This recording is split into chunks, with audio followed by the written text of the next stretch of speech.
Willkommen liebe Leute zu einem weiteren Video. Heute Herobrine. Ich lese euch eine Geschichte vor, die ihr vielleicht schon kennt, die vielleicht auch wahr ist oder nur gelogen. Das weiß ich selber auch nicht. Nach mir wäre es eher gelogen. Entscheidet selber in den Kommentaren. Es geht darum, wie ein Spieler eine Singleplayer-Welt geht und dann eine Gestalt im Nebel sieht. Ich lese euch die Geschichte jetzt vor. Erst kürzlich habe ich eine neue Minecraft-Welt im Singleplayer-Modus betreten. Auf den ersten Blick sah alles normal aus. Ich begann mit den Pfeilen von Bäumen und dem Bau einer Werkbank. Mir fiel auf, dass sich im dichten Nebel etwas bewegte. Ich habe einen sehr langsamen Computer und musste so die Sichtweite auf Teenie stellen. Ich dachte, es war eine Kuh. So machte ich mich glauben an eine neue Rüstung auf die Jagd nach ihr. Es war keine Kuh, was mich anstarrte. War ein anderer Charakter, der Standard-Skin trug. Allerdings war seine Augen leer. Ich überprüfte sofort, ob ich nicht unglücklicherweise im Multiplayer-Modus gelandet war. Doch das war ich nicht. Der andere blieb nicht lange, er schaute mich an und dann lief er in den Nebel. Ich rannte ihm aus Neugier nach, doch auf einmal war er weg. Er setzte das Spiel fort, ohne zu wissen, was ich davon halten sollte. Als ich die Welt weiter erforschte, entdeckte ich Tunnel, die 2x2 Blöcke groß war.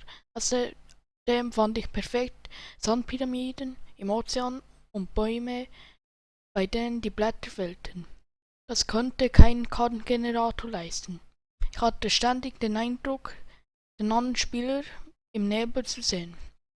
Doch wenn ich mich der Gestalt näherte, verschwand sie auch. Die Erhöhung meiner Sichtweite brachte mir keinen Erfolg. Ich speicherte die Karte und surfte in das Minecraft-Forum, um zu gucken, ob andere Spieler auch mit dieser Gestalt Kontakt hatten.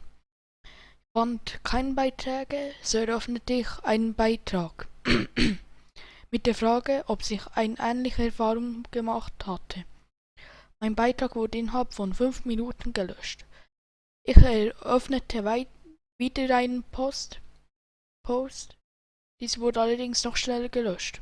Dann erhielt ich noch eine Nachricht von einem Benutzer namens Herobrine, welcher das eine Wort enthielt: Stopp. Ich klickte auf den Namen, um mir das Profil anzuschauen, und fand nur eine 404 Fehlermeldung. Ich erhielt eine Nachricht von einem anderen Forennutzer. Er erklärte mir, dass die Moderatoren die Nachricht der Forumbenutzer mitlesen würden und es sicherer wäre, über E-Mail zu kommunizieren. In einer E-Mail berichtete er mir dann, dass er den mysteriösen Spieler auch gesehen hatte und dass andere Spieler kennen, denen es ähnlich geht. Er sprach über Singleplayer-Welten, die übersät von Formen waren, die nur von Menschenhand stammen konnten. Alle stellten sich auch fest, dass die Gestalt keine Pupillen besaß. Ungefähr einen Monat später erhielt ich wieder eine Nachricht von meinem E-Mail-Kontakt. Einige Leute hatten sich über den Namen Herobrine schlau gemacht und hatten herausgefunden, dass er regelmäßig von einem schwedischen Gamer benutzt wird. Ich erhielt weitere Informationen und auch die wichtigen Nachrichten, dass dies der Bruder von Notch sein soll. So schrieb ich Notch eine E-Mail und fragte ihn bezüglich seines Bruders. Seine Antwort dauerte etwas, aber schließlich antwortete er mir mit dem folgenden Text: Ich hatte einen Bruder, aber er weilt nicht mehr unter uns. Notch. Seit unserer ersten Begegnung habe ich die seltenen Gestalten nicht mehr gesehen. Auch Änderungen an meiner Welt habe ich nicht mehr festgestellt. Doch beim ersten Kontakt habe ich schnell Drucken gedrückt, um nun den einzigen Beweis zu präsentieren, den ich habe. Jetzt seht ihr noch, wie Herobrine aussieht. Wie ihr seht, hat er weiße Augen.